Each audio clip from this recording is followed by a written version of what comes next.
Somebody please put whipped cream on my nipples and fan me like an Egyptian prince, because Barcelona are going to the Copa del Rey final to face off against Real Madrid in Sevilla on April 26th. I am so happy, man. I am so happy. The Flickinator has changed our lives, bro. First season in charge, and Barca are on pace to win a treble. And I know that sounds premature, and I know that Barca may not win the treble, but they're the favorites to win La Liga, in my opinion. They're one of the favorites, if not the favorites, to win the UCL, and they're playing in the Copa del Rey final, and playing a team that they've already beaten twice this season, and not just beaten, but thoroughly dominated. So I'm confident with this team, and again, Hansi Flick has just completely changed our lives, man. I look back at this Barca team a year ago today, and it was just, everything was looking so dark, and everything was looking so gloom and doom, and now, to fast forward a year later, it's just amazing, man. I honestly cannot be happier. And that game was not the best game we've played under Hansi Flick. Far from it, actually. It wasn't a perfect performance. We're used to seeing Barca win 3-0, 4-0, 5-0, fucking whatever. We're used to seeing Barca score a bunch of goals, and it's a firework fest every game, especially in 2025. And today was just a 1-0 win, and not really comfortable in that second half. But whatever, a win is a win is a win. All you need to do is get the win, and you're going to Sevilla, and Barca did just that. And yeah, man, still undefeated in 2025. Barca have not lost the game this calendar year. Wojciech Szczesny, when he's been in the post for Barca as a starter, he's yet to know what a loss feels like. How insane is that? Szczesny has not lost the game as a Barca starter. I'm so happy, bro. I'm honestly, I'm so happy. You guys don't understand how happy I am. I love this team so much, and to see, like I said, how much we've progressed, and how much one guy, like one dude comes in and just changes everything like that. It just shows you that in football, the manager is truly everything. He's truly everything, and we're seeing that right now with Hansi Flick. But yeah, man, like I said, the game, especially that second half, was not great. In the first half, in my opinion, Barca were thoroughly dominant. They were by far and away the better team. In that first half, I'm going to call it the Lamine Yamal show, because Lamine Yamal had Reinildo on skates, bro. Reinildo couldn't do shit with Lamine Yamal. Lamine was creating so many chances, so many great chances. That guy is a machine when it comes to playmaking. His finishing is obviously not great, we all know that. But when it comes to playmaking, I don't think there's a better playmaker currently in world football than Lamine Yamal. I don't think there is. And, you know, you'd be hard-pressed to find one. You'd be hard-pressed to find a better guy creating than Lamine Yamal. He's just crazy. Obviously, he created that the first and only goal for Ferran Torres. He threads the needle so well there, man. There's two Atletico Madrid players in front of him, and there's very little space for him to fit that ball in. And he threads the needle perfectly and finds Ferran Torres. And Ferran Torres, man, who's been such an impactful player this year for Barca. It seems like every time Barca need him to do something, he comes through. And today was no different. Obviously, scored that goal. Barely gets a touch on that ball, but it's a perfect finish. It reminded me of the goal that he scored against Dortmund, actually, in the group stages of the league phase of the UCL, that winner, obviously, in their stadium, where it was the same thing. Lamine Yamal passes it to him, and from that kind of same angle, he tucks it away into the far post, and yeah, Ferran gets the goal. And yeah, that was the one and only goal of the game. It came in the first half, but in that first half, man, Barca were just getting fouled like crazy. I mean, Rafinha had a situation with Azpilicueta where, you know, he gets, like, Azpilicueta goes in with his studs up into the back of Rafinha's leg, and that could have easily, in my opinion, been a red card. It was a yellow card, and Azpilicueta was pissed. He's like, oh, it's my first foul of the game. Bro, did you see the foul you committed? Obviously, it doesn't matter if it's your first or your fifth foul, that's going to be a yellow card. And the ref went to look at it to see if it was a red card, and he didn't give it as a red card, but I would not have been shocked if he would have given that as a red card, because that to me is a red card offense. Studs up into the back of the leg.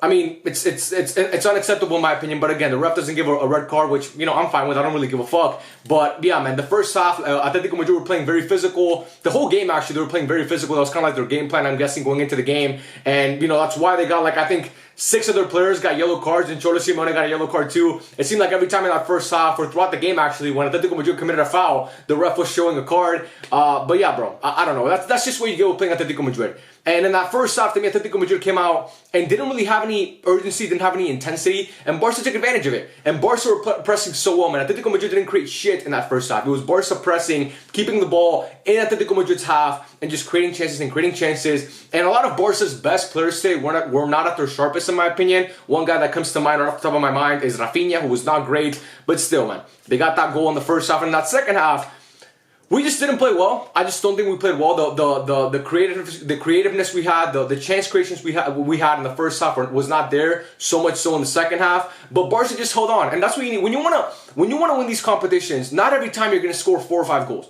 Sometimes you just have to hold on for dear life, playing against a great team in a hostile environment, and just see it through. And Barca did that today, and I'm so proud of this team, man. I'm so proud because the mentality of this team is different. I don't know if Barca teams from the past win that game with the amount of, pressure that Atletico Madrid was putting on Barca in that second half. And it wasn't pressure from creating chances. It was just kind of disrupting their game. Every time Barca tried to go out on the counterattack, they would foul them, they would grab onto the jersey. Atletico Madrid were refusing to let Barca play their game. But again, Barca did not fold. And they got the win. And, that second half, like I said, it was Sorloth nearly scored a goal, but he actually scored a goal, but it was given as an offside because, Araujo just actually held the high line pretty well. So proud of Araujo for that. And Sorloth was offside. I was about to say, holy fuck, man, not this guy again. Every time he plays against us, it seems like he's scoring a goal to break our hearts, but it wasn't the case today. Thankfully, he was given as an offside. But yeah, man, I don't really have much to say about that second half. I think I want to talk about the players now. I think Szczesny had a really, really good game, had barely anything to do. I can't really think of many chances that Atletico Madrid created off the top of my head. I really can't think of many. I can't think of many times Szczesny had to make a save. So for me, Szczesny today had good command of his box. He was playing well with his feet, and he just had overall a really, really good game. And Szczesny, like I said, still undefeated when he starts for Barca as the goalkeeper. So for me, Szczesny had a really, really good game. At right back, Jules Koundé. I thought Koundé had a really good first half. Second half, defended fairly well as well. And yeah, I just think he played a really good game. The two center backs, Kouarsi and Inigo, I thought both of them had really, really good games. Both of them had really good games. They held that Atletico Madrid front line in check. Julian and Griezmann did fuck all today, man. Two guys that obviously kind of tormented us in that first leg when that game ended 4-4. Really didn't do much today, and a lot of that has to do with the fact that Inigo and Kouarsi were amazing, as they have been the whole season. Balde, I thought he was good going forward. Didn't really have much to do defensively. I thought Balde had a class game. Pedri and Frenkie de Jong, I mean, that midfield tandem has been so great. Ever since Hansi Flick started playing them together, they've been so elite. I thought Pedri was amazing. Every time Barca were we're looking to kind of alleviate pressure, you give the ball to Pedri, and once you give it to him, he's not. Nobody's taking the ball from Pedri when he has it at his feet. It's literally impossible, man. This guy's a magician. They call him Pedri Potter for a reason, and today he showed that. So for me, Pedri was fantastic. Frenkie de Jong has been so great, man. I'm so glad to see Frenkie de Jong back to his best. I always believed in this guy, bro. And you guys told me, why do you believe in Frenkie de Jong so much? He's an average player. He's not an average player, man. This guy's so gross. When he actually, when he's playing this way, he's basically unplayable, man. And I'm saying that in a good way, of course. Unplayable in the sense that you just don't believe what you're seeing because his ball carrying is so elite. His work off the ball to me today was great as well. I thought Frenkie had a really, really good game. I thought he had a great game, actually. I thought he made so many big plays and so many things that you don't really, it's not a wow play, but it's just the small things that Frenkie de Jong does that make him so impactful. So to me, both of those guys were great. Fermin was good. I mean, I don't think he was great, but I think he was good. Lamine Yamal, like I said, had a really, really good first half, and obviously in the second half made some plays happen as well. But Barca's attack as a whole kind of went a little bit more stagnant in that second half. But I think Lamine, for the most part, was honestly the man of the match. You could say he was the man of the match. I thought he was great, and obviously created the goal for Ferran Torres. I thought Ferran was fantastic. I thought, because he got the goal. Do I think he was great throughout the whole game when he played? No, but he barely got any. He didn't really get any service. But the one chance he got, he converted, and it was a great finish. So I think Ferran, for that, I'm going to say he was fantastic because he got the goal to send us through to the final. The one goal that we needed, he got it. So super happy for Ferran, who, like I said, has been so impactful this year. And whenever Barca have called upon him, he's delivered. And then we have Rafinha. Look, I love Rafa. I think he's one of the best players in the world currently. I would pick him to win the Ballon d'Or if the season ended today. And I think he's been a guy who's come up huge so many times for Barca in these big games. He's been such a great big game player this year. Or this season, sorry, but God, that was awful, man. That was a terrible game from Rafinha. So poor. So poor. One of the worst games I've ever seen him play in a Barca kid. And I'm not exaggerating, bro. And I watched this guy his first season there when he came over from Leeds, which I think he had a good season, but nothing great. He had a couple of shaky performances here and there. I watched him obviously last year. My point is, from my whole time watching Rafinha at Barca, that's one of the worst games I've seen him play. His decision-making was poor. He was being selfish with the ball. I just don't think Rafinha was overall the Rafinha we're used to seeing. Not even close, actually. That looked like an imposter. That was like a different Rafinha. That's not the Rafinha that we've seen throughout the whole season. So I hope that he gets it together because we're going to need him to be the Rafinha from old if we want to compete and win the treble. We're going to need him to be the Rafinha of old. Again, I still believe he is the Rafinha of old. One game is not. I'm not gonna condemn him for the whole rest of the season because of one game. But I mean, we need him to be better than that because that was really, really poor in my opinion. Like I said, just being selfish, making poor decisions with the ball.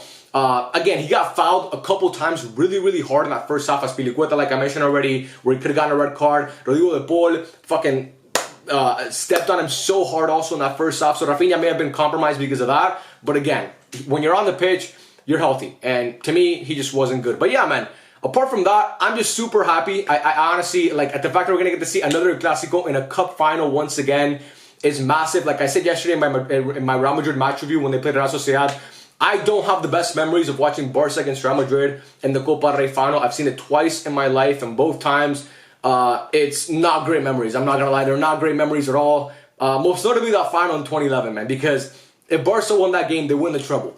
And the fact that Ronaldo scored that goal, oh my God, it still pisses me off to this day. But whatever. That was the Barca of old. This is a new Barca. And I think Barca are gonna win the final. I will never pick against my team, especially not in an Atletico. And I believe Barca will do what they've done to Real Madrid the 2 times they played them this season, which is spank them and embarrass them. Because this Barca team is better than Madrid. And they've shown it both times they played. So I believe Barca will win that game. And yeah, I don't really have much else to say. Like I said, this game was just fucking, like, for the most part, it was just kind of a whack game in the second half, in my opinion. The first half was good, but the second half just wasn't great. But it doesn't matter, man. It does not matter. Barca get the win. I could not be happier. You guys let me know what you think in the comment section down below. How excited are you guys for the Atletico final? I cannot wait for it, man. April 26th, I will be glued in front of my TV watching that game. And yeah, just enjoying it, bro, because I believe it's going to end well for us. Again, this might come back to bite me in the ass, but I don't think it will. And yeah, you guys let me know what you think in the comment section down below. I'm trying to see if I missed anything else. I don't think I did. I think I talked about everything that I wanted to talk about. Yeah, that's it. I love you guys, and I'll catch you in the next one. Peace out.